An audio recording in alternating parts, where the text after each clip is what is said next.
Morty, time to purge.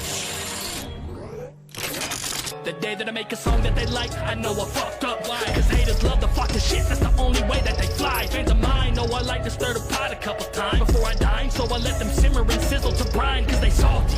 Enemies of mine are quite numerous. They try to stop me, but I push through pussies like a uterus. They losing it. That Rick! We got a killer! Killer! Whoa. Killer! Jeez, Morty, purge it down a little. Purge? Don't purge! You're sending me mixed messages, Rick! Morty, you're acting like a frickin' lunatic. Calm down. Screw you, Rick! I'll purge you too, you old rickety piece of crap! This has been a long time coming! I'm gonna rip your guts out and smear them all over your face! I ain't taking no shit! Okay, sorry about that.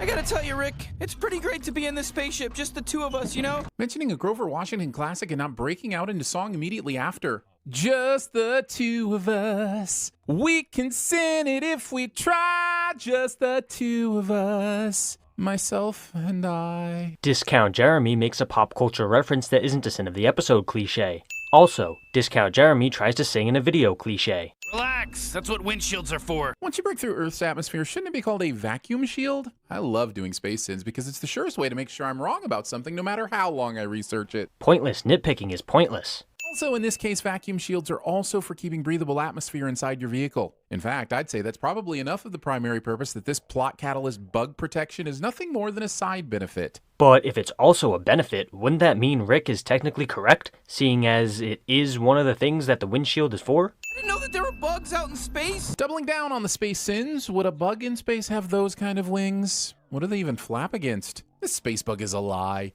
It's entirely possible that this type of bug lives on a planet or another celestial body and just has the ability to travel in space, making the wings necessary for flying within the home planet's atmosphere. My point is that we don't know why it needs these wings, but there are a million possible answers that invalidate this sin. Yeah, I guess I'm out of fluid. That would immediately freeze, or float away, or something unrelated to what it would be intended for. Space! I'm about to give a super complicated and far-fetched explanation for why this sin is dumb. Ready? Maybe Rick, the super genius who can invent literally anything, thought of a way to prevent wiper fluid from freezing or floating away in space. Like, oh, I don't know, some kind of special compartment in his ship that holds the liquid and keeps it warm. I know it's a completely unrealistic explanation, but I had to try, right? For millennia, our society has been free of crime and war, living in perfect peace. Oh, I know what this is! Interrupting someone in the middle of their story or explanation. Pointing things out on the screen. One night a year where you all run around robbing and murdering each other without consequence. Thinking legal ramifications are the only things that fall into the category of consequences. Now, Aaron, if you were actually to think about your sins for more than a split second, you would understand that Rick was only referring to legal consequences because of the context of their conversation. You know, sometimes it's called the cleansing or the red time. So on the planet where it's called the red time, does it happen monthly instead of annually? Because I think you may have misunderstood. Did he just make a period joke? I honestly can't decide if I want to add or remove a sin for that. You know what? I'm gonna call it even. No adding and no removing. The counter stays the same. Hey Justin, I'm getting ready to design a creature that'll only be on the show for a few seconds. What do you think? Does it have two phallic appendages on its face? Yep. Between them, does the mouth look vaguely vulvish? You know it. A couple udder boobs? Way ahead of you. Maybe a brown animated blob by the butt so you can't tell if the animal has a tail or if it's mid-poop. Dan, you're a genius. I love how every single thing he just pointed out was a background joke, and he acts as if they're sins when they're really just fun details you wouldn't notice if you didn't look closely. Why don't you have some candy bars as well? Aliens not only speak perfect English, but can also sell Earth items such as wiper fluid and candy bars. Discount Jeremy tries to apply logic to a cartoon ex machina. This planet is the worst. How can you be into this? Seriously, after almost 2 seasons of these shenanigans, how is Morty surprised by anything at this point? Why his reaction? And now we've come to the obligatory part of the video where Discount Jeremy claims that Morty shouldn't get surprised by new things. In this case, it's even dumber than normal, seeing as the thing Morty is against is a literal purge where a bunch of people murder each other. Leave you alone. During a purge? I don't think so, baby. Explaining you're unable to stop purging as you stop purging to explain about being unable to stop purging. Maybe this sin was meant as a joke? I honestly can't tell because most of his jokes aren't funny, but either way, this sin is dumb because they aren't stopping. They're just taking a quick second to explain why they won't stop. And if you think I'm being overly nitpicky, just remember, he's sinning an episode of Rick and Morty, damn it. What part of that gives me anything to work with? My choice is to say nothing, be sarcastic, or bark yes like a trained animal. You forgot the fourth option. Explain the situation metacontextually in order to launch a B-plot no one will ever remember when thinking of this episode. You know, like a typical teenager. Sinning meta jokes. That's worth this many sins. I don't want to answer any more Purge questions. That's funny. I heard Ethan Hawke say this exact sentence at a Boyhood press conference in 2014. Can you imagine being the doofus that asked Ethan Hawke a second question about the Purge when he's there for a Linklater movie? Sinning something that has absolutely nothing to do with the episode at hand?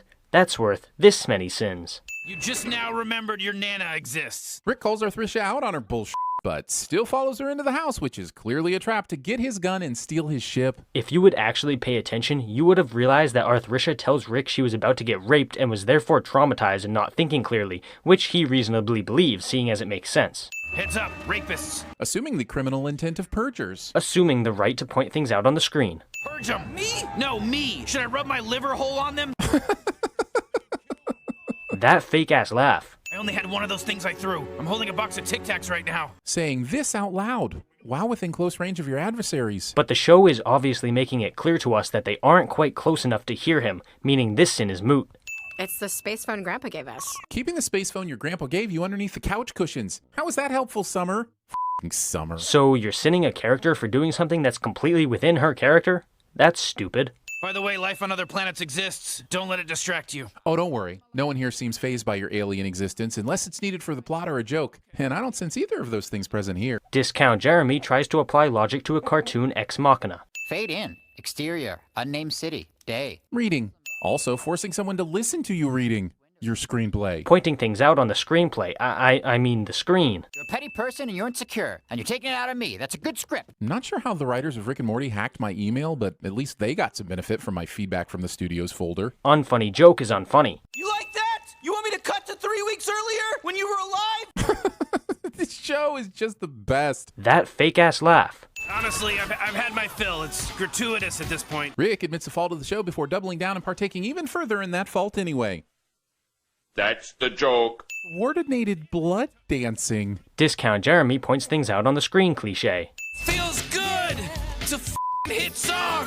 Top the charts, I think! Explaining your references. You picked the wrong man to push movie. Coming from the people who make a million obscure pop culture references in every single video? That seems a little hypocritical, don't you think? I need food. Who's got food for that guy? I do, but this is for me. This socio-political commentate's on for some time. Discount Jeremy has the attention span of a toddler with ADHD cliche. Jerry, get a job. Okay, fine. 2 minutes and 44 seconds. I'm just saying if this entire B-plot was built on the Taddy Madison scale, you'd only owe $5.47. You guys heard that, right? He was making a reference to a joke from earlier in the episode about Taddy Mason, but he accidentally said Taddy Madison instead. Could you really not re-record that line? Would that really be too much to ask for?